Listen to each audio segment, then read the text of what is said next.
Hi, everybody. This is Josh Jalinski, the financial quarterback, and joined by one of my favorite guests, David Ranson, who's going to be talking about infrastructure spending and what it means for the economy, gold, and how it may protect you from inflation. Are we headed for inflation, deflation, and more? So, David, talk to us about your background and a little bit about what brought you into finance for our listeners who've not heard you before. Okay, yes. You can tell I'm English. I've been in the United States for two-thirds of my life. But I went to college in England, and my original field was chemistry. So I'm kind of scientifically trained originally. And that produces a little bit of a culture shock when I hit economics. I came over to the U.S. to go to business school, University of Chicago. And I met economics really for the first time, and I found it made sense. What the little bit of economics I'd learned in England made no sense to me whatever, and I stayed away from economics. Same thing with finance, which I view as a major branch of economics too. So from 1965 to the present, I've been over here and practicing some form of economics or finance. So what was when you studied in Europe, what was the prevailing school that you were brought up in, like Keynesian economics? And when you went to Chicago, it was more Hayek and some of those things? Yes, that's pretty precise.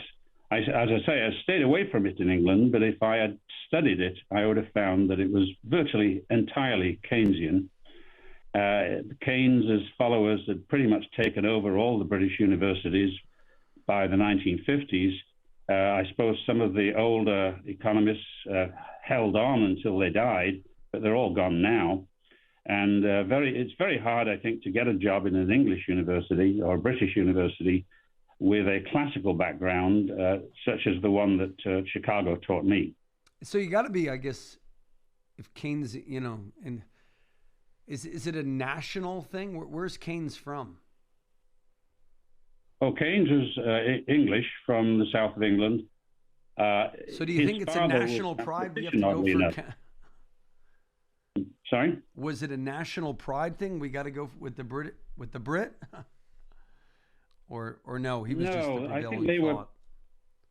They were pioneering in the 1930s, but not in a good sense. I think they were pioneering with a very bad idea, which was that we could rely on the government to solve our economic problems. And that was Keynes's idea from the very beginning.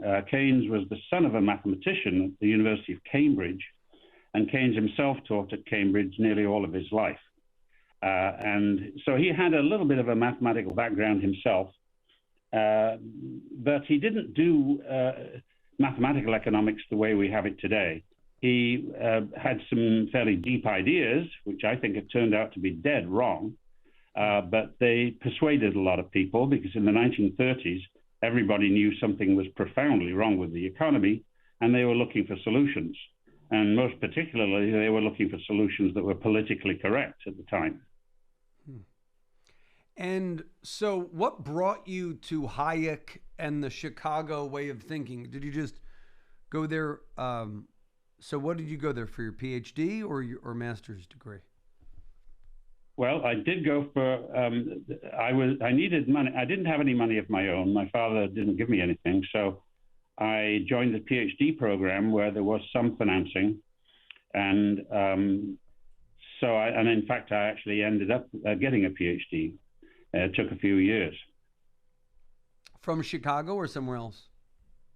Chicago, yeah.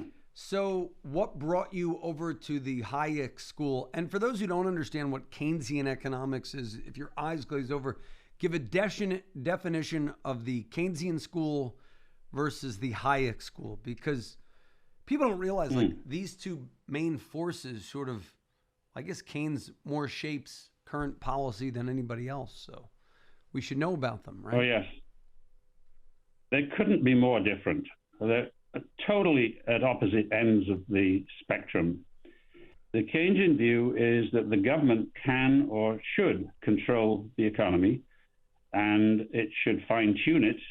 And it has the Keynesian belief is that it has the power to do so. and that we require a pretty large infiltration, you could call it, of the government into our lives, and it's a price we should pay, and we'll all be better off as a result. The Hayekian view is that the economy is, this is the way I put it in my language, the economy is like a living system. It is not driven from any central authority. It's a system that collectively drives itself and makes its own choices, because it's made up of individuals, but no single individual dominates the choices. The choices come from the huge numbers of individuals all competing with each other. So it's like a system in many scientific disciplines. Biology, for example, the best analogy would be the human body. I use it a lot when I'm talking about this topic. The human body fixes itself when it has problems. Now, admittedly, there are some problems that can occur that require surgery. But all surgeons know that once they've done their job as surgeons, there's nothing much more they can do.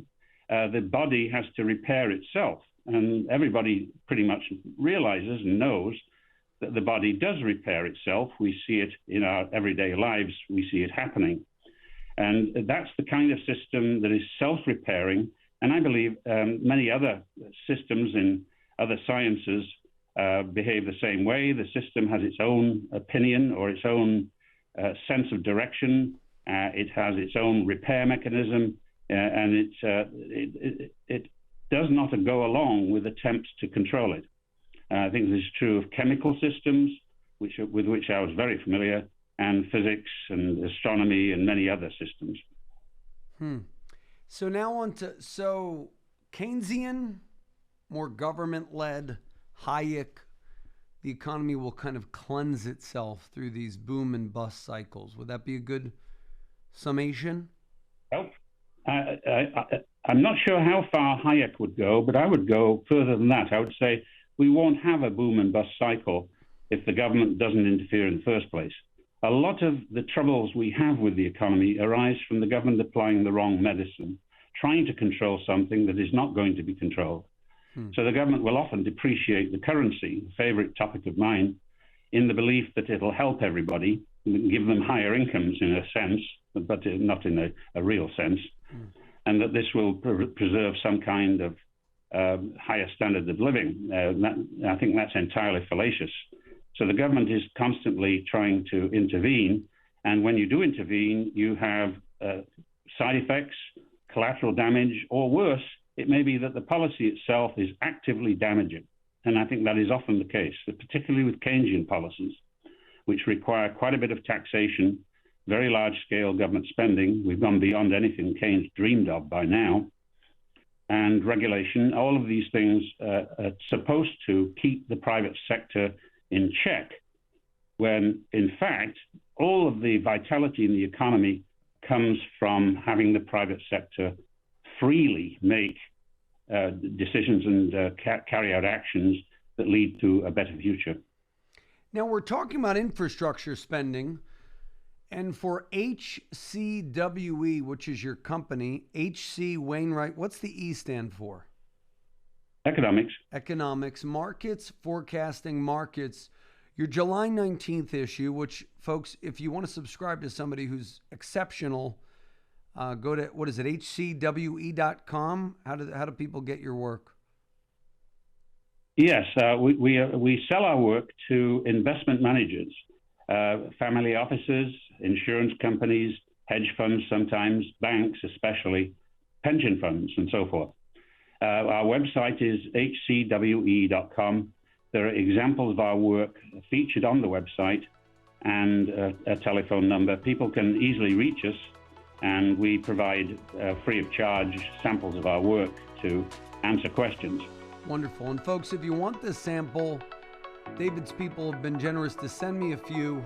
We can provide a sample at no charge when you schedule and keep your no obligation review with us at 888-988-JOSH.